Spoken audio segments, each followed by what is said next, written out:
اعوذ باللہ من الشیطان الرجیم بسم اللہ الرحمن الرحیم۔ ناظرین، ایک مرتبہ ہمارے سب سے آخری نبی حضرت محمد مصطفیٰ صلی اللہ علیہ وسلم مسجد نبوی میں بیٹھ کے صحابہ کرام کے جھرمٹ کے اندر بیٹیوں کے حوالے سے خوشخبریاں سنا رہے تھے کہ جس گھر میں بیٹی ہوتی ہے وہاں پر اللہ کی رحمت نازل ہوتی ہے، اور اس طرح کی روایتیں میرے آقا صلی اللہ علیہ وسلم نے بیان فرمائی۔ یہاں تک کہ حضرت عائشہ صدیقہ رضی اللہ تعالی عنہا روایت کرتی ہیں کہ رسول اللہ صلی اللہ علیہ وسلم نے ارشاد فرمایا کہ جس باپ کو اللہ تبارک و تعالی 2 بیٹیاں عطا کریں اور وہ ان کی پرورش کر کے، ان کو پال کے، ان کو جوان کر کے، تعلیم یافتہ بنا کر اگر اچھی جگہ رخصت کرے گا تو میرے نبی فرماتے ہیں کہ اس بیٹیوں کا جو باپ ہے وہ جنت میں میرے اتنا قریب ہوگا کہ جیسا کہ میرے یہ ہاتھ کی 2 انگلیاں۔ اب ناظرین، صحابہ کرام تو بہت زیادہ خوش ہو گئے کیونکہ وہ سب صاحب اولاد تھے اور ان کی بیٹیاں بھی تھیں۔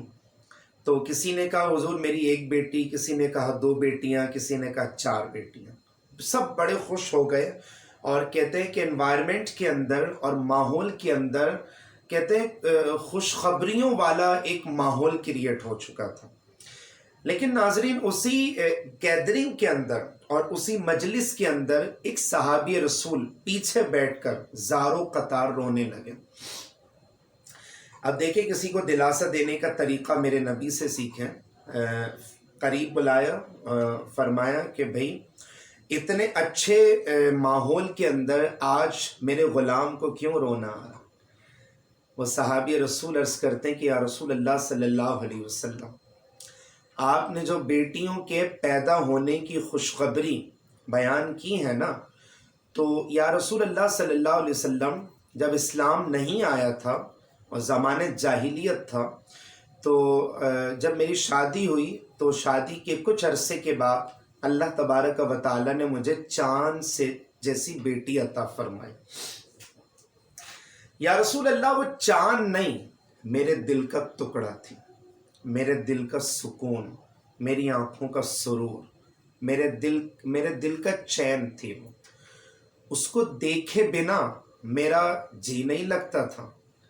یہاں تک کہ جب میں کام کاج پر بھی جایا کرتا تھا یا کھیتی باڑی وغیرہ کرنے جایا کرتا تھا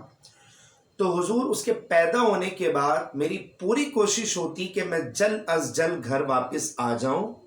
اور اپنی چاند سی بیٹی کو گود میں لے کے اسے بہت سارا پیار کروں اور اس کے ناز نخرے وغیرہ اٹھاؤں۔ لیکن یا رسول اللہ صلی اللہ علیہ وسلم جیسے وہ میری بچی، میرے چاند کا ٹکڑا، میرے جگر کا ٹکڑا بڑی ہوتی گئی نا، تو میرے ریلیٹیو نے اور میرے دوستوں اور یاروں نے مجھے فورس کرنا شروع کر دیا کہ یار تم اپنی بچی کو زندہ دفن کب کرو گے؟ تمہیں نہیں پتا کہ ہمارے یہاں یہی رسم چلی آ رہی ہے۔ ناظرین، آپ کو پتہ ہے کہ عرب کا ایک مخصوص قبیلہ تھا جو یہ گری ہوئی حرکت کرتا تھا، یعنی بچیوں کو اٹھا کے زندہ دفن کر دیا کرتا تھا، اور اس گناہ کرنے کے اوپر وہ اپنے آپ کو فخر محسوس کیا کرتے تھے کہ بھئی ہم نے بہت اچھا کارنامہ سر انجام دیا۔ میرے آقا پوچھتے ہیں کہ میرے غلام واقعہ کیا ہے، ذرا کلیئر بتاؤ۔ تو وہ صحابی رسول عرض کرتے ہیں کہ یا رسول اللہ صلی اللہ علیہ وسلم، جیسے وہ بچی بڑی ہوتی گئی نا، تو باپ اور بیٹی یعنی ہم دونوں میں ہے نا پیار، محبت اور اپنائیت بہت زیادہ بڑھتی چلے گئے۔ میں اس سے اپنائیت کا اظہار کرتا ہوں، وہ مجھ سے اپنائیت کا اظہار کرتی۔ ہم جب دونوں کھانے میں بیٹھتے تو وہ مجھے اپنے ہاتھ سے کھانا کھلاتی اور کبھی کبھی میں اسے اپنے ہاتھ سے کھانا کھلایا کرتا تھا۔ جیسے وہ بڑی ہوتی گئی میرے اوپر زور بڑھتا گیا، پریشر بڑھتا گیا کہ آخر اس بچی کو زندہ کب دفن کرو گے، اور بالآخر جیسے ہی میری بچی 5 سال کی ہو گئی، اب آج میرا دل پتھر کی طرح ہو چکا تھا۔ ظاہر ہے میرا مائنڈ سیٹ کیا جا رہا تھا، مجھے موٹیویٹ کیا جا رہا تھا کہ یہ رسم کرو، یہ گناہ کرو، یہ گری ہوئی حرکت کرو، تبھی تمہارا جو سر ہے نا معاشرے کے اندر فخر کے ساتھ بلند ہوگا کہ بھئی تم نے بڑی زبردست قسم کی رسم ادا کر دی۔ تو یا رسول اللہ صلی اللہ علیہ وسلم میرے عزیز و اقارب نے، میرے رشتہ داروں نے، میرے دوستوں نے، میرے یاروں نے، میرے جاننے والوں نے مجھے فورس کیا کہ اپنی بچی کو زندہ دفنا دو۔ یا رسول اللہ صلی اللہ علیہ وسلم آج میں نے پلان بنا لیا۔ میں جو ہے وہ اپنی زوجہ سے میں نے کہا، ایک مرتبہ میں صبح اٹھا اور صبح اٹھنے کے بعد میں نے اپنی وائف سے کہا کہ ہماری چاند سی بچی کو نہلا دھلا کے ذرا اچھے سے تیار کر دو، کیونکہ آج ہمیں اپنے دوست کے یہاں ملنے کے لیے جانا، دعوت پر جانا ہے، ہم ان کے مہمان بنیں گے۔ بچی کو تیار کر دیا گیا۔ تیار کرنے کے بعد وہ بچی دوڑتی ہوئی آتی ہے، میری انگلی پکڑ لیتی کہ چلے بابا جان میں بالکل تیار ہوں۔ یا رسول اللہ، وہ بچی کیا تھی، ایسا لگا کہ تیار ہونے کے بعد چاند زمین پر اتر آیا، اتنی خوبصورت میری بیٹی تھی۔ بہرحال میں نے گیتی اور کھدائی وغیرہ کا سامان ساتھ میں رکھ لیا۔ میری وائف نے جب مجھ سے پوچھا کہ یہ کھدائی کا سامان کیوں لے کر کے جا رہے ہو، تو میں نے اسے بہانے کے طور پہ بتا دیا کہ ہو سکتا ہے کہ وہاں پہ کوئی کام مل جائے، ہو سکتا ہے کوئی کھیتی باڑی کا کام مل جائے وغیرہ وغیرہ، تو احتیاطاً میں نے یہ کھیتی باڑی اور یہ کھدائی کا سامان اور یہ گیتی وغیرہ میں نے اس لیے رکھ لی۔ اب یا رسول اللہ صلی اللہ علیہ وسلم، میری بچی راستے میں جا رہی ہے اور مجھ سے معصومانہ انداز سے باتیں کر رہی کہ بابا جان آپ کے دوست کا گھر کہاں پر ہے،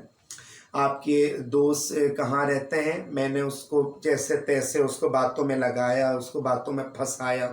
اور باتوں میں اس کو مصروف کرتا ہوا کہ وہ مجھ سے کہیں ایسا نہ ہو کہ غلط فہمی کا شکار نہ ہو جائے، اور اس کو جو ہے نا میرے بھیانک قسم کے پلان کا پتہ نہ چل جائے۔ میں اسے بہلا پسلا کے جنگل کے بالکل اندر کی طرف لے کر آ گیا تاکہ وہ بھاگ نہ سکے اور راستہ بھول جائے۔ یا رسول اللہ صلی اللہ علیہ وسلم، میں نے اپنا سارا ساز و سامان رکھ دیا۔ اب میں نے کھدائی کرنا شروع کر دی۔ جو میں گیتی وغیرہ لے کر گیا تھا نا، میں نے کھدائی کرنا شروع کر دی۔ حضور جیسے جیسے میں کھدائی کرتا رہا نا، تو میرے ماتھے پہ جب پسینہ آیا کرتا تھا تو میری چاند سی پیاری سی خوبصورت سی بیٹی اپنے نرم و نازک روبٹے سے اس پسینے کو صاف کر دیا کرتی۔ یا رسول اللہ، جیسی میری داڑھی کے اوپر دھول مٹی لگا کرتی وہ اپنے ہاتھوں سے صاف کرتی، میرے سر کے بالوں پہ دھول مٹی لگتی اپنے ہاتھوں سے صاف کرتی، پھر اپنے معصومانہ انداز سے پوچھتی کہ بابا جان ہم تو کسی کے دعوت کیا جا رہے ہیں نا، دعوت میں جا رہے ہیں نا، مہمان بننے کے لیے جا رہے ہیں نا، تو یہ آپ یہاں پہ کھدائی کیوں کر رہے ہیں، یہ مقصد کیا ہے یہاں پہ کھدائی کرنے کا؟ تو میں نے اس کو کوئی جواب نہیں دی۔ کبھی میرے کپڑوں پہ مٹی لگتی وہ اپنے ہاتھوں سے صاف کرتی، کبھی میرے کہاں مٹی لگتی اپنے ہاتھوں سے صاف کرتی، کبھی داڑھی صاف کرتی، کبھی چہرے کی مٹی صاف کرتی، کبھی سر کی مٹی صاف کرتی، اور وہ مجھے بالکل کیئر کرتی جا رہی تھی اور بار بار یہ پوچھی جا رہی تھی کہ بابا جان آپ یہ گہرا گڑھا کیوں کھود رہے ہیں، آخر آپ کا مقصد کیا ہے؟ ہمیں تو کہیں کھانا کھانے کے لیے جانا ہے، مہمان نوازی کے لیے جانا ہے، ہم مہمان بننے کے لیے جا رہے ہیں، ہماری تو دعوت ہے نا، تو ہم یہاں پہ کیوں اسٹے ہم نے کیا ہوا ہے؟ لیکن یا رسول اللہ صلی اللہ علیہ وسلم، میں نے اس بچی کو کوئی جواب نہیں دیا، اور بالآخر جب گہرا گڑھا کھود کے میں نے تیار کر دیا نا، اب میں نے اپنی بچی سے بولا کہ بیٹا ذرا دیکھو اندر ہے کیا۔ جیسی بچی، ظاہر ہے میں اس کا باپ ہوں تو وہ میری بات تو سنے گی نا اور مجھ سے تو مانوس ہوگی نا۔ تو یا رسول اللہ، جیسی اس بچی نے اس گہرے گڑھے کے اندر جھک کر جھانکنا چاہا نا، تو میں سنگ دل قسم کا باپ بن چکا، میں آج پتھر دل بن گیا۔ میں نے اپنی بیٹی کو، جس کو دیکھے بنا مجھے سکون نہیں ملتا تھا اور قرار نہیں آتا تھا مجھے، تو میں نے اپنی بیٹی کو پیچھے سے لات مار کر کے اسے گہرے گڑھے کے اندر پھینک دیا۔ اب میں جب مٹی ڈالنے لگا نا تو وہ پکارنے لگی کہ بابا جان آخر میرا قصور کیا ہے؟ میں مٹی ڈالتا رہا، وہ پکارتی رہے، کبھی اپنی محبتوں کا واسطہ دیتی، کبھی اپنے پیار کا واسطہ دیتی، کبھی جو ہے نا وہ کھانا کھلانے اور لینے اور جھولا جھولانے کے واقعات کا واسطہ دیتی، کبھی بولتی کہ بابا جان میں آپ کی وہی لخت جگر، آپ کی میں وہی چاند سی شہزادی ہوں نا کہ جس کو دیکھی بنا میرا آپ کا دل نہیں بھرتا تھا، اور آپ مجھے یہاں پر پھینک کے جا رہے ہیں۔ حضور کبھی وہ اپنی محبتوں کا واسطہ دیتی، میں مٹی ڈالتا رہا، کبھی اپنے پیار کا واسطہ دیتی، میں مٹی ڈالتا رہا، کبھی اپنی چاہتوں کا واسطہ دیتی میں مٹی ڈالتا رہا، کبھی جو ہے نا اپنی یادوں کا واسطہ دیا کرتی تھی میں اوپر سے مٹی ڈالتا رہا، کبھی باپ اور بیٹی کے درمیان میں جو ایک شفقت والا جو ایک معاملہ ہوتا ہے نا، جو ایک لاڈلا پن والا معاملہ ہوتا ہے نا یا رسول اللہ، وہ ان اداؤں کا بھی اور ان لمحات کا بھی واسطہ دیا کرتی، لیکن میں مٹی ڈالتا رہا، وہ پکارتی رہی میں مٹی ڈالتا رہا، کبھی اپنے پیار کا واسطہ دیتی میں پھر بھی مٹی ڈالتا رہا، کبھی اپنی محبتوں کا واسطہ دیتی میں پھر بھی مٹی ڈالتا رہا مٹی ڈالتا رہا، اور اب آخر میں اس نے الفاظ کہے کہ بابا جان اب میری سانسیں اکھڑ رہی ہیں، اب مجھ سے سانس نہیں لی جا رہی، خدا کے واسطے مجھے یہاں سے نکال لیجئے، میں تو آپ کے جان کا ٹکڑا ہونا، میں تو آپ کے جو ہے نا وہ آنکھوں کا سرور ہونا، میں تو آپ کے دل کا چین ہونا، میں تو آپ کے جگر کا ٹکڑا ہونا، دیکھیں اب مجھے سانس نہیں لی جا رہی ہے، دیکھیں میرا سر پھٹ چکا ہے، میرے سر سے خون نکل رہا ہے، ذرا سا خون نکلتا تھا تو آپ جو ہے نا وہ بڑے کیئرفل ہو جائے کرتے تھے نا، دیکھیں میں اوپر سے گری ہوں، میرے سر سے خون نکل رہا ہے، دیکھیں مجھے سانسیں نہیں لی جا رہی اور میری سانسیں اکھڑ رہی ہیں، اب میرا دم گھٹ رہا ہے، میں پھر بھی مٹی ڈالتا رہا، وہ خون کا بولی میں پھر بھی مٹی ڈالتا رہا، وہ دم گھٹنے کا بولتی رہی میں پھر بھی مٹی ڈالتا رہا، وہ سانسیں اکھڑنے کا بولتی رہی میں پھر بھی مٹی ڈالتا رہا، آخر میں اس نے کہا کہ بابا جان اب میں بالکل میری اب سانسیں بند ہو گئی، میں نے فائنلی مٹی ڈال کے اس گہرے گڑھے کو مکمل طور پر بند کر دیا۔ یہ واقعہ ناظرین سنا کہ وہ صحابی رسول اتنا روئے کہ حضور صلی اللہ علیہ وسلم بھی بہت زیادہ آپ کے مبارک اشک رواں ہو چکے تھے۔ واقعی میں ناظرین اگر میں ہیومن رائٹس کی بات کروں نا، جو ہمارے نام نہاد قسم کے لوگ جو ہے نا وہ ایک تحریکیں چلاتے ہیں، کوئی بول رہا وومن رائٹس چاہیے، کوئی بول رہا ہیومن رائٹس چاہیے، کوئی ہیومنٹی کی بات کر رہا ہے، ہمارے نبی نے تو سب کچھ عطا فرما دی، ہمارے نبی نے ماں باپ کے حقوق دے دیے، بیٹیوں کے حقوق دے۔ یہ دیکھیں ناظرین، آپ ایک چیز کمپیئر کریں کہ اسلام آنے کے بعد اب کیا ہو رہا ہے کہ ماں باپ کے دلوں میں بیٹیوں کی محبت پیدا کر دی ہے۔ اب جو ہے نا وہ لوگ بیٹوں سے اتنی زیادہ محبت نہیں کر رہے، بیٹیوں سے سب سے زیادہ محبتیں کی جاتی ہیں، بیٹیوں کو جو ہے نا وہ سب سے زیادہ ان کی چاہتوں کو پورا کیا۔ اسلام کی تربیت تھی نا، اور حضور کی تربیت اسلام کا اثر تھا نا، اور یہ حضور کی تربیت تھی نا کہ وہ لوگ کہ جو بچیوں کے پیدا ہونے پہ جن کے منہ بگڑ جایا کرتے، اور یہ بات میں اپنی طرف سے نہیں کر رہا، یہ قرآن کی ایک آیت ہے، وَإِذَا بُشِّرَ أَحَدُهُمْ بِالْأُنْثَى ظَلَّ وَجْهُهُ مُسْوَدًّا وَهُوَ كَظِيمٌ،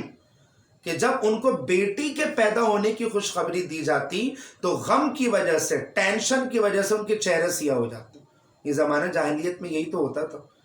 تو یہ تو اسلام کا اثر ہے نا، اور حضور کی تربیت ہے نا، اور جو حضور علیہ السلام نے ہیومن رائٹس کا جو ایک نعرہ لگایا، میں کہتا ہوں وومن رائٹس کا بھی جو ایک نعرہ لگایا